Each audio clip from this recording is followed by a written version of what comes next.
Coucou, j'espère que vous allez bien. Moi c'est Sari. Aujourd'hui j'aimerais bien aborder un sujet un peu complexe. Comment deviner les vraies intentions des Japonais? Car il y a un mythe autour des Japonais qui dit que les Japonais ne disent jamais la vérité, ils disent oui pour dire non, etc. Alors est-ce que c'est vrai? Maintenant on va analyser la mentalité japonaise. C'est parti!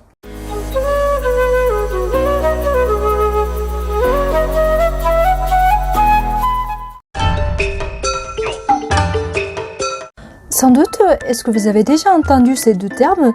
Donc, honne, ça se traduit par le vrai son.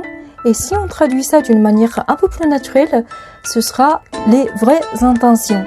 Tandis que dans le mot tatemae, il y a l'idée de construire la façade devant soi, c'est-à-dire que se défendre avec la langue de bois. Je vous donne un petit exemple. お世話になっております。鈴森会社の山田部長様でお世話になっております。どうもです、どうもです。いつもごひいきにしていただいて、はい、またぜひですね、次の機会にでも、またご一緒にお食事できればと思っておりますので、はい、どうぞよろしくお願いいたします。どうも、それでは失礼いたします。ありがとうございます。どうも。ちすけんだよ、タヌキ親父がよ。 Ainsi, les Japonais sont toujours dans l'opposition entre le honne, donc le mot réel, et le tatemae, le paraître, donc ce que l'on montre aux autres. Alors, c'est quoi oseji? Si un Japonais te dit « Wa, Nihongo jouzu !» Tu crois que ça te ferait plaisir? Pour la première fois, peut-être oui, mais au bout d'une 10e fois, peut-être tu as envie de dire « Mais j'en ai marre !» Alors, je pense pas que ce soit pour t'embêter si un Japonais te dit ça, mais si tu te sens un peu mal à l'aise avec cette personne, c'est peut-être parce que tu doutes de la sincérité de cette personne qui répète la même phrase à n'importe quel étranger.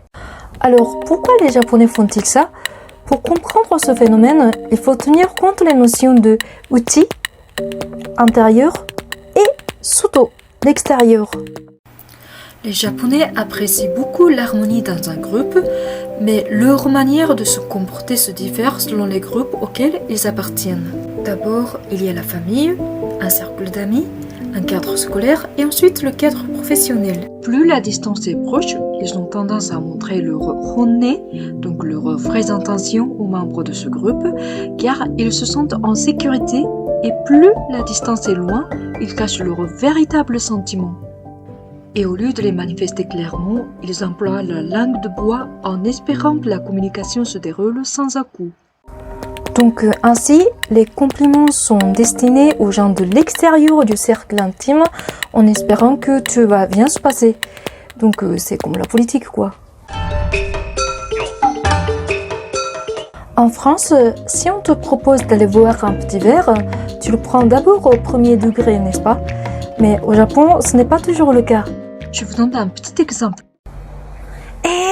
嘘桜子ちゃんマジで嘘こんなとこで会うなんてすごい信じられないっていうかまゆまゆ嘘マジやだマジで絶対今度連絡するお茶しよう連絡してじゃあねバイバイマジで連絡するまたねバイバイ Et tu attends son contact pendant des jours, des semaines, des mois. Et un jour, tu te rends compte que tu n'aurais pas dû prendre ces paroles au premier degré.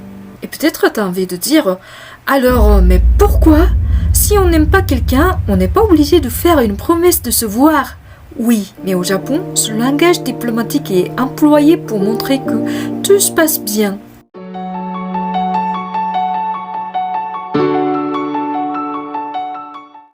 Et bien sûr, je dis pas que tous les Japonais sont comme ça. Il y a des fois des gens qui sont sincères et qui donnent des opinions franches, qui tiennent les paroles, etc. Donc il faut pas trop généraliser, ça dépend des gens, ça c'est vrai. Comme je l'ai dit tout à l'heure, dans la société japonaise, l'harmonie entre le groupe est énormément appréciée.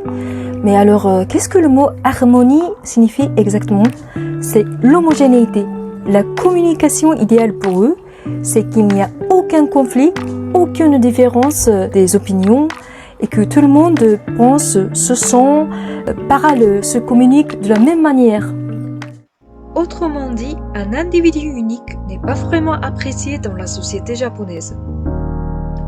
Si tu te montres supérieur aux autres, tu les déranges énormément et donc tu seras une personne dangereuse. Et si tu es inférieur aux autres, tu seras sous-estimé et mal aimé.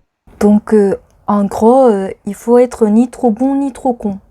À mon avis, l'origine de cette mentalité remonte à la culture rizière. Transmis de Chine, le riz occupe une place importante au pays du soleil levant depuis plus de 2000 ans.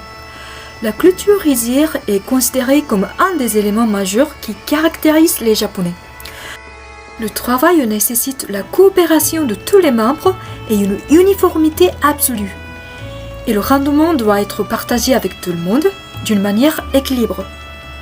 Si jamais il y a une seule personne qui néglige la tâche, le résultat sera catastrophique. Et celui qui expose la vie de tous les autres en danger doit être sévèrement sanctionné, voire exclu de la communauté. Évidemment, cela signifie littéralement la mort pour celui-ci. Donc, on ne peut pas dire je m'en fous des autres, je vais me débrouiller tout seul. Non, ça fonctionne pas comme ça au Japon. Et donc, être accepté ou pas dans le groupe devient une question fatale pour les Japonais. Et donc, ils s'inquiètent toujours est-ce que je travaille bien comme les autres? Est-ce que je vais pas trop loin ou trop lent par rapport aux autres, etc., etc. S'ils sont bien disciplinés et respectent rigoureusement des règles sociales, même aujourd'hui, c'est parce qu'ils éprouvent une peur atavique transmise de génération en génération. C'est la peur du regard des autres. Alors, on dit souvent que les Japonais ne pratiquent plus de religion. Ils ne parlent plus de bouddhisme, ni de shintoïsme, ni christianisme. Alors qu'ils fêtent Halloween, Noël, le Nouvel An au sanctuaire et ils font les funérailles à la manière bouddhique. Bref, tout est mélangé. Mais à mon avis, peut-être ils n'auront plus besoin de la religion unique parce qu'ils ont déjà un dieu qui s'appelle Seiken-sama. Les Japonais se préoccupent de ce que les autres pensent en essayant de sauver les apparences à tout moment. Ce regard des autres est omniprésent comme Dieu. Ils se surveillent les uns sur les autres et personne ne peut s'échapper de ce jugement silencieux. Je vous donne un petit exemple. Au Japon, aucune loi n'est imposée au sujet du port de masque. Donc, il est tout à fait légitime de marcher dans la rue, d'entrer dans un magasin et de parler fort avec ses amis sans le masque. Mais personne n'ose agir comme ça. Pourquoi? Je crois que tu as compris. Sans doute, as-tu déjà entendu ce terme Kuki o yomu? Comme je l'ai mentionné tout à l'heure, la société japonaise est basée sur l'homogénéité, ce qui facilite énormément la communication entre eux parce qu'ils partagent la même langue, la même culture, le même contexte social, etc. Apparemment, ça a l'air très sympathique, mais il y a un côté positif et négatif dans cette histoire. Le bon point, c'est qu'il n'existe presque aucun conflit racial chez nous. C'est un grand avantage par rapport à d'autres pays qui souffrent de ce problème. Et le mauvais point, c'est qu'ils peuvent très facilement avoir une illusion qui dit que tout le monde peut se comprendre sans rien discuter. D'ailleurs, en japonais, il existe une expression qui dit « aun no kokyu ». Ce terme est à l'origine le sanskrit, signifiant symboliquement le début « a » et la fin « un » de toutes les choses.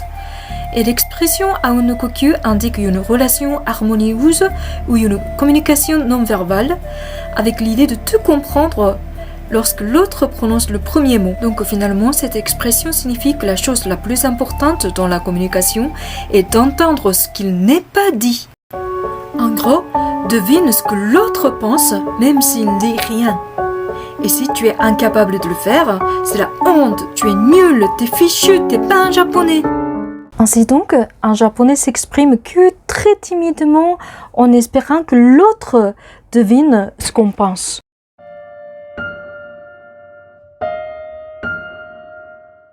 J'étais très loin d'un exemple d'une bonne citoyenne parfaitement adaptée à la société. Je ne sais pas pourquoi. C'est peut-être parce que mes parents appréciaient beaucoup la liberté de ma sœur et la mienne, contrairement à l'éducation japonaise.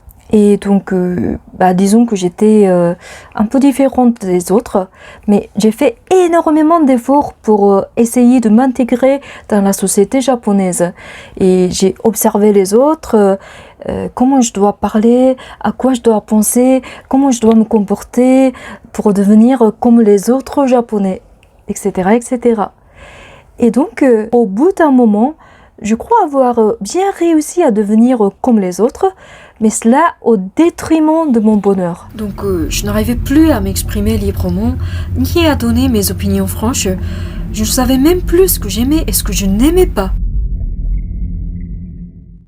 Maintenant, je suis en France et je me sens beaucoup plus libre dans le social, même s'il y a toujours des contraintes linguistiques. J'essaie déjà d'être sincère et honnête avec la personne devant moi et avec moi-même. Mais des fois, c'est un peu difficile parce que je peux pas me détacher de vieilles habitudes comme ça en un instant. Des fois, je m'observe et je vois que je me comporte comme un chien de Pavlov. Oui, comme ça. Et parce que c'est un peu difficile. Un jour, un Français m'a demandé si ce oui est sincère ou c'est un oui japonais. J'ai oublié la question, mais je me souviens que je ne pouvais pas répondre à cette question.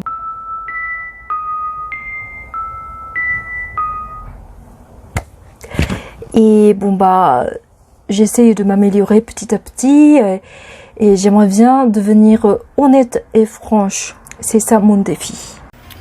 Et si je fais cette vidéo, mon but n'est pas du tout de te faire peur, mais bien au contraire, j'espère que cette vidéo te permettra de mieux comprendre la mentalité japonaise pour que tu puisses passer du bon moment avec des amis japonais. Donc merci d'avoir regardé cette vidéo.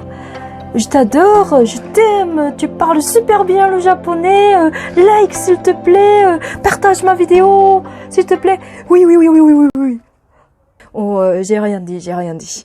Donc, merci beaucoup et à bientôt. Ciao, bye bye, matane.